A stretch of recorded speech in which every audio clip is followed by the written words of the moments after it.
Tiga penggawa timnas Indonesia jadi sorotan media asing usai dinilai punya kualitas untuk abroad ke Eropa. Para pemain yang dimaksud adalah Donitri Pamungkas, Ramadan Sananta dan Muhammad Ferrari. Nama-nama tadi dinilai punya kualitas mumpuni untuk berkarier di luar negeri. Ketiganya bahkan diyakini bisa mengikuti jejak salah satu penggawa timnas Indonesia lain yakni Marcelino Ferdinand yang saat ini masih berkarier di Inggris. Marceng, sapaan akrabnya, saat ini bermain untuk tim Divisi 2 Liga Inggris, Oxford United. Inilah saatnya para pesepak bola muda tanah air berani dan serius mengikuti jejak Marcelino Ferdinand, Oxford United, Inggris, menuju jenjang profesional, tulis media Vietnam Soha, Fan. Pertama ada Donitri Pamungkas yang tampil bersinar bersama skuad timnas Indonesia U20. Bek Persija Jakarta itu hampir dipastikan bakal kembali dipanggil untuk memperkuat timnas Indonesia U23. Meski baru berusia 20 tahun, Donitri Pamungkas dinilai memiliki dasar teknik bermain yang baik serta pemikiran taktis di lapangan. Kemudian ada Ramadan Sananta yang disebut sebagai salah satu striker muda potensial milik Indonesia saat ini. Setelah sempat absen beberapa lama, Sananta perlahan mulai mendapatkan kembali kepercayaan pelatih Patrick Kluivert untuk menghadapi Australia dan Bahrain dalam kualifikasi Piala Dunia 2026 kemarin. Terakhir adalah Muhammad Ferrari yang bermain banyak di Liga 1 musim ini. Bek milik Persija Jakarta ini juga sempat dipercaya Shin Tae-yong untuk menjadi kapten di Piala AFF 2024 lalu. Di turnamen tersebut, Ferrari menunjukkan ketenangan, kepercayaan diri, dan jiwa kepemimpinan yang sangat dibutuhkan jika ingin berlaga di Eropa. Secara spesifik, Donitri Pamungkas, Ramadan Sananta, dan Muhammad Ferrari merupakan tiga pemain yang diharapkan oleh publik Indonesia bisa bersinar dan perlu merantau ke luar negeri dalam waktu dekat, tutup media Vietnam, Soha, Fan. Ketua Umum PSSI, Erick Thohir kunjungi dan bertemu secara khusus dengan tim ofisial Timnas Indonesia, jelang laga pamungkas Grup C putaran ketiga kualifikasi Piala Dunia 2026 zona Asia. Langkah tersebut dilakukan untuk menyatukan target. Menanyakan harapan tim ofisial apakah Timnas Indonesia ingin lolos ke Piala Dunia 2026 atau tidak. Dalam video Instagram yang diunggahnya, Erick Thohir mengatakan untuk mewujudkan Indonesia lolos Piala Dunia 2026 tentu saja tidak mudah, oleh karenanya tim harus introspeksi diri juga. Dalam kesempatan tersebut Erick menekankan, kalau ingin Indonesia lolos Piala Dunia 2026 semua pihak harus berkomitmen untuk bisa membawa skuad Garuda mewujudkan mimpi tampil di Piala Dunia 2026. Siapa yang ingin ke Piala Dunia? Oh semua. Tapi saya juga ingin kita introspeksi diri.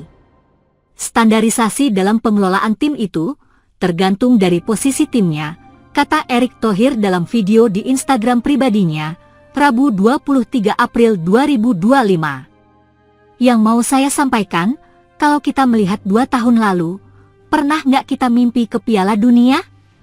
Orang baru, bisa, juara SEA Games sejak 32 tahun. Tapi kan, selalu yang saya bilang, kita punya komitmen buat program serius, betul kan? Dan hasilnya ada, Timnas U17, U20, U23, Senior. Menurut Erick Thohir, 2 tahun lalu standar Timnas Indonesia tidak berada di sini, tetapi saat ini semua punya mimpi untuk bisa tampil di Piala Dunia. Erick menilai bahwa saat ini standar Indonesia berbeda, sehingga memiliki mimpi untuk bisa tampil di Piala Dunia 2026. Oleh karena itu, Erick berharap semua pihak bekerja sama untuk bisa terus membuat skuad Garuda mewujudkannya. Mimpi kita belum sampai sini juga. Artinya apa? Karena kita punya mimpi besar dan standar kita berbeda. Yang salah siapa? Nggak usah salah-salahan. Salah kita semua siapa yang suruh mimpinya Piala Dunia, kata Erick. Artinya apa? Kita mau setback atau kita mau moving forward? kalau kita sebagai manusia tidak beradaptasi dengan perubahan. Itu kegagalan. Kita introspeksi, kita mau moving forward. Lebih lanjut, orang nomor 1 di PSSI itu mengatakan bahwa dalam pertemuan dengan tim ofisial Timnas Indonesia ini ia menyamakan target semuanya. Ia ingin memastikan semua tim ofisial memiliki target yang sama agar bisa membawa tim merah putih tampil maksimal dalam 2 laga sisa melawan Cina dan Jepang nantinya.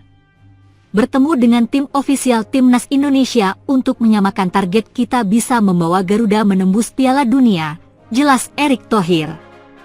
Saya mendengarkan masukan dan memastikan seluruh ofisial solid serta memiliki standar yang tinggi untuk mengawal Timnas Indonesia yang akan bertanding melawan Cina dan Jepang pada kualifikasi Piala Dunia 2026, ucapnya. Erick juga mengatakan bahwa tim ofisial inilah yang bakal membantu Timnas Indonesia. Untuk itu, Erick juga mendengarkan segala masukan dari tim ofisial agar nantinya bisa membantu skuad Garuda meraih hasil maksimal dalam 2 laga sisa nanti. Mereka adalah bagian penting untuk mendukung kebutuhan pemain dan pelatih yang akan berjuang untuk membawa merah putih, tuturnya. Dengan kerjasama yang kompak dan komunikasi yang baik akan menjadi dukungan agar Timnas Indonesia bisa tampil maksimal di kualifikasi Piala Dunia.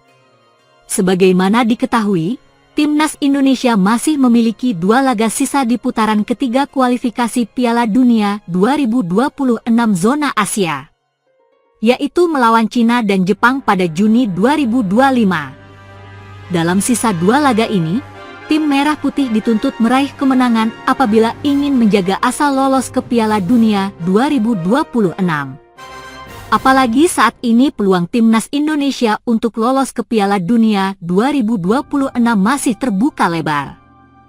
Pasalnya, tim asuhan Patrick Kluivert tersebut saat ini menempati posisi keempat klasemen grup C dengan mengemas 9 dari 8 laga yang telah dilakoninya.